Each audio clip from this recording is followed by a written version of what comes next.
What's up everyone? So for today, i-explain ko sa inyo kung paano nga ba makaangat sa rush event. So this will be a rush event guide para makaangat tayo, ano? Kahit papaano, lalo na sa mga free-to-play player. Ito lang isa sa mga way para makahabol din tayo sa mga spenders. Ano? So, bago ang lahat, papakita ko muna sa inyo ang event calendar kapag newborn server pa. In 3, 2, 1, yan. So, ito, ang unang lalabas na rush sa event calendar is yung level rush. Mahalaga rin pala na bago ang lahat din pala. Mahalaga na alam natin kung anong day na tayo sa event calendar. Lagi natin bibilangin. So, isa sa mga ways para mabilang natin kung istandaan kung anong day nga ba lumabas yung server. Or, sabihin natin, meron laging or isa rin sa mga way is yung 7 day na free na, yung parang free coins, free tickets, free diamonds, yung mga ganun. Yun yung bibilangin natin. Tapos sa unang lalabas nga na rush is yung level rush. Sa level rush, I recommend na kahit kung gusto mo, bilhin mo tong recharge. Ito. For only 50 pesos, meron ka ng 300 diamonds ata, 200 diamonds. At itong free na level 50 na weapon. So itong level 50 na weapon na to, mabilis, tutulungan kang makaangat agad sa mga levels. What I mean pala sa level rush is hindi yung level na itong level 115 ko. Yan, hindi yan yun. Ang ibig sabihin sa level rush is itong void. So kapag low ka pa lang, newborn server pa lang yung sa inyo, una dyan yung easy, normal, hard. Sunod is yung abyss, tapos apocalypse. Ayun, sunod yan. Sa amin void na kami. Anyway, yun yung tinutukoy. So yun nga, bilhin nyo yung weapon na yun, or kung gusto nyo lang naman for only 50 pesos, makakaangat agad kayo. So, ang second tip naman dun sa level rush is itong speed up battle. So dito, pag tapos mo mag-watch, o kaya kung meron kang battle pass na no ads, magta-times 2 yung bilis. Hindi lang na mushroom. Pati yung pulse, tsaka yung monsters, yan, bibilis lahat yan. Kasi hindi siya yung parang attack speed yung bibilis sa'yo. Parang magta-times 2 yung oras. Magta-times 2 yung forward. Parang fast forward to ganun.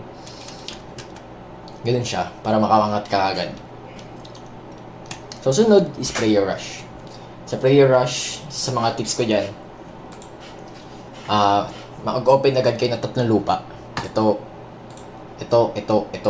Yan, 3 agad. Tapos, soon as possible, as much as possible, ito yung magiging sequence dapat na pagle-level up nyo. Sa 3 to. Greenhouse, tapos scarecrow, tapos lawnmower. Lagi pa triangle yan. Pag ganun, pabalik-balik. Yan, pag ganun lang yan. Lagi, ito una, ito lagi priority nyo. Kung gusto nyo 2 level yung agwat nito, o kaya 1 level yung agwat. Kasi yan yung pinamataas na bibigay sa farm.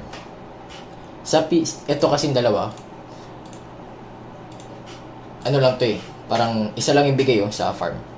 At tas global attack tsaka global def lang. Wala masyadong bigay. Hindi masyadong maganda yung bigay. So ito talaga, para talaga ito sa farm. Ayan, tapos ito pa. Gusto nyo bilhin kayo nito times 5 lang din. Times 5 yan, 580 lang. Yan, 300 lang. Pero madali lang makuha yun Yan, 24. Madali lang makuha. Kasi itong high yield fertilizer. Times 5 lang yan. Pag times 5 kayo, 880 lang yan. Kapag tuwing reset. Pero ngayon kasi, nabili ko na yung kanina yung pag-reset. Kaya 5780 na. Pero tuwing reset, 880 lang. Tapos makakuha ng 25 na fertilizer na ganyan. Dito lang din kayo bibili dapat Kasi meron pa isang bilihan yan sa cross-server rank match. Huwag kayo bibili dun. Sasabihin ko bakit mamaya. Yan, yung tips and tricks dyan. Tapos ang sumunod naman is yung tech rush. Sa tech rush, ito. Unahin nyo yung mga blue tech. May dalawa kasi, di ba? Ito red kasi kulay pula. Itong Blue Tech. Ito naman mga Blue Tech yan. Unahin nyo lagi Blue Tech. Blue Tech palagi ang unahin natin. Kasi ito na may mga stats. Pickaxe acquisition speed. Kung gano'n kabilis mo makakuha yung pickaxe per pickaxe. Ito, tech research. Mababawasan yung oras ng pag-research mo. Kunyari, ito. 40 hours. Yan, 40 hours yan, no? Halos 2 araw. Magiging 10 hours lang yan. Ngayon lang yan siya. Malaking tulong ng ito. Tech research speed. Sa mine naman, ang isa sa mga ano ko dito. Pili ka lang ng isang lane. 'Di ba 6 yan? 6 na blocks ito. 1, 2, tapos meron dito ito yan. 3, 4, 5. 1, 2, 3, 4, 5, 6 yan. Pili ka lang. Hatiin mo. Tig 3. Pili ka lang ng isang lane. Tapos dito ka lang bumamay. Para mas mababa yung magiging gastos mo sa ore. At mabilis ka makakalalim. Ngayon, tignan mo sa 7,000 na. Pero kasi nung una ako, buo talaga kunya may nakuha ang gold ore dito. Kukunin ko talaga siya. So yun. Ito sa isa sa mga dahilan kung bakit dapat nakababa ka kagad. Mabilis yung baba mo. Mataas yung magiging depth mo dito sa mining. Kasi itong ratio. For example, 100 yung normal na nakuha natin na pick na ore. Tapos yung depth mo naging 101 to 200 na. Tapos yung ratio na is 1.02. Tapos, yun nga, example, 100 lang yung ore na nakuha mo, normal, 100 lang. Kapag meron ka ng 1.02 na ratio, magiging 120 na yung ore mo. Kaya as much as possible, kailangan makababa ka kagad dito para makaangat ka kagad sa Tech Rush. Yun lang. Sunod is Mount Rush. Mount Rush, sa pinakamahalagang rush dito sa Legend of Mushroom. Bakit? Kasi dito, malaki bigay combat power. Malaki bigay na CP. Per star, 50 to 60k kagad yan. So imagine ito, 10 stars. 500k kagad yan. Diba? And para makakuha ka ng stars, kailangan mo netong clock winders. Yan. Kakasabi ko lang kanina, huwag ka masyado mag-spend ng red diamonds. Barely to know. Spend talaga sa red diamonds.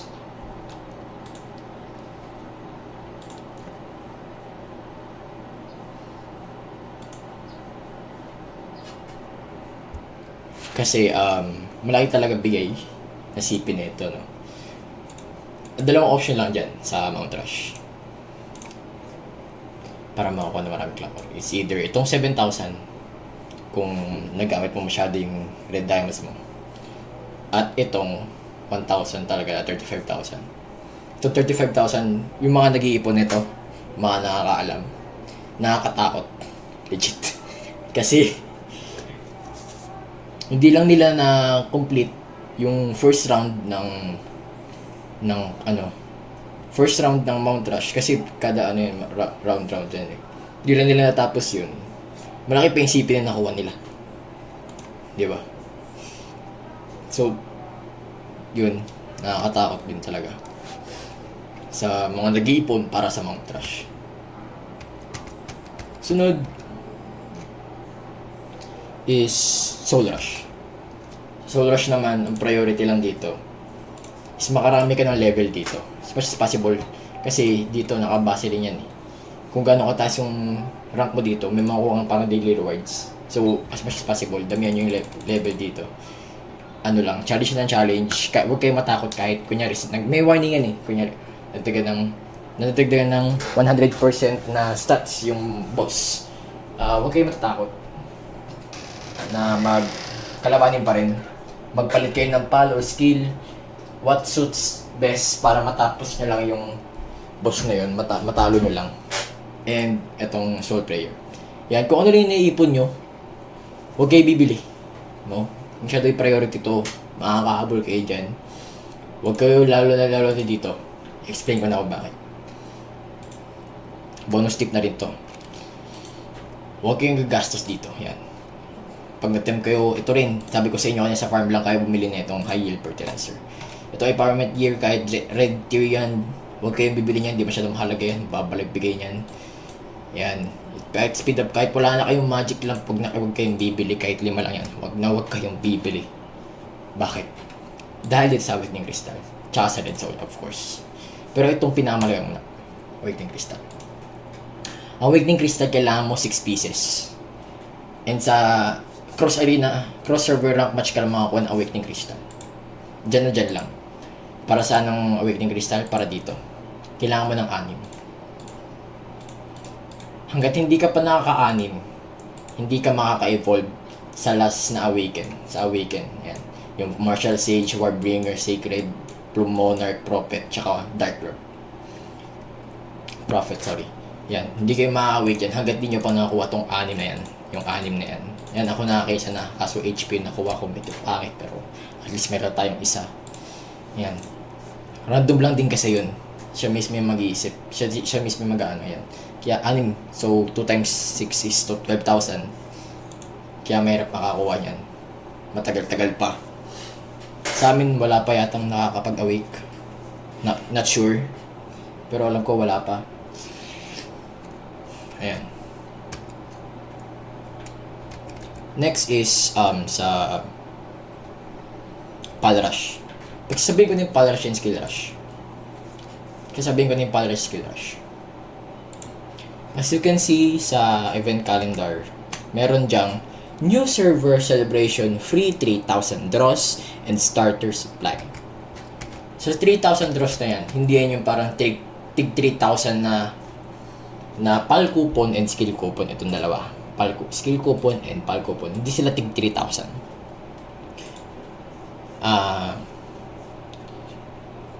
Ang gagawin dyan, tig 1.5 lang sila.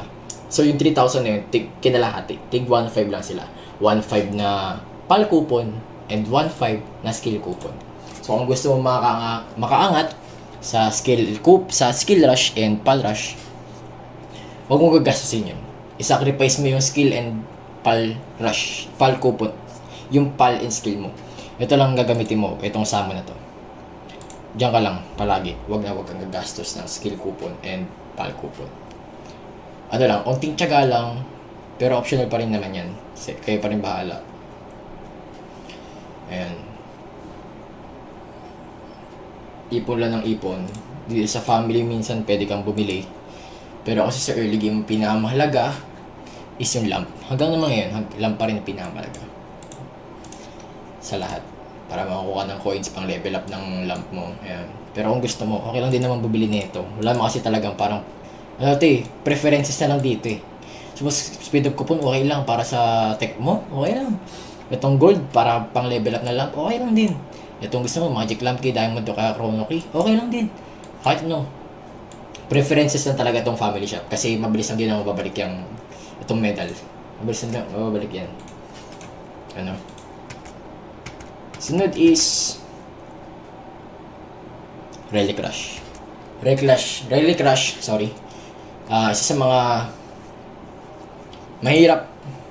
Hindi naman sa isa. Ito pinaka mahirap na rush. Kasi yun din, same as skill and PAL. Ipon lang ng ipon. Huwag kang gagastos. No? Kasi bakit? Per round, may tinatawag tayo na round, diba, sa kada rush event. Per round, ang kailangan na relic shard nito is 225,000. Tama. 225,000 na relic rush ang kailangan nyo. Na relic shard, sorry. Ayan, 225 na relic shard kailangan ninyo para makakuha ng per round. And yun lang sa tips and tricks ng rush events sa Legend of Mushroom. Ito bonus tip. As you can see sa calendar, meron tayong nakikitang Mount Lucky Spin and Soul Carnival. Sa Mount Lucky Spin and Soul Carnival, para makadraw dyan, draw. Kailangan mo ng silver coin. Yung silver coin na yun, pwedeng ipunin. May libre ng 50 na silver coin kada may lumalabas na Soul Carnival tsaka Mount Lucky Spin. Unlike dito sa mga tulad na event nito Everbright City, hindi tulad ni Prosperity Cache, sorry. na magko-convert ng 50,000 pagkatapos ng event. Hindi ganun katulad sa silver coin. Pwede mo siyang ipunin, pero hindi mo siya makikita dito kahit saan. Pero pag lumabas ng lucky spin na yun, doon mo makikita kung ilan yung silver coin mo. And naiipon siya. Meron ng 50 nga. Kakasabi ko lang, meron ng 50 silver coin. And para maka-full draw sa draw na yun, sa Soul Carnival or sa Mount Lucky Spin, kailangan mo ng 500 draws. So, kung free-to-play player ka and 50 lang per week, kailangan mo ng 10 weeks para maka-full draw doon. And antayin yung pinaka-gusto mo na mount o kaya gusto mo na soul. Yun lang siya. And thank you guys for watching. I hope na may natutunan tayo as a beginner sa Legend of Mushroom. And ito-drop ko rin pala kung ilan yung mga kailangan na resources per round and full round sa mga rush event.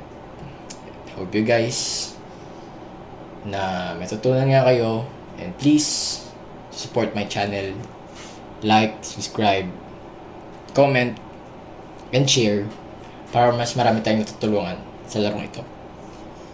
Goodbye guys. Peace.